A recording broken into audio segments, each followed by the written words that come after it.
আমি মনে করি বাংলাদেশে এই ঘটনা শুরু হয়েছে, সূত্রপাত হয়েছে, এখানে বাংলাদেশে তাদের বিচার হওয়া উচিত।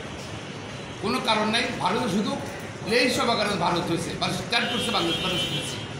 কারণ বাংলাদেশের ভিকটিম, বাংলাদেশের যারা অফেন্ডার, অপরাধ তাদের বিরুদ্ধে আসছে অভিযোগ বাংলাদেশে অনেক নজির আছে। যদি চায় আইন মন্ত্রণালয় আমরা দেখাতে পারবো তাদের নজির, এবং হাউস অফ লর্ডসের সিদ্ধান্ত আছে ইংল্যান্ডের যে এই কিছু সিচুয়েশন কী কোথায় উঠছে। আমাদের সরকার থেকে বলে দেওয়া হচ্ছে ভারতে বিচার হলে এদের বিচার হবে না।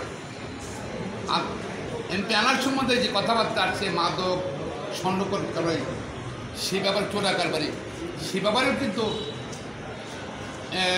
সরকারের পক্ষ থেকে কিন্তু বা আওয়ামী লীগের পক্ষ থেকে এখনও কোনো স্পষ্ট বক্তব্য দিচ্ছে না। দিন দিন বলে যাচ্ছে জলদি কাজ যদি সৎ হয়ে থাকে যদি বন্ধ করা উচিত সে বক্তব্য, আওয়ামী লীগ পক্ষে বলা উচিত।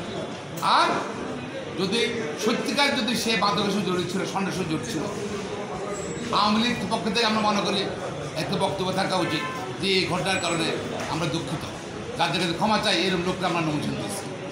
ধন্যবাদ সবাই। Thank you.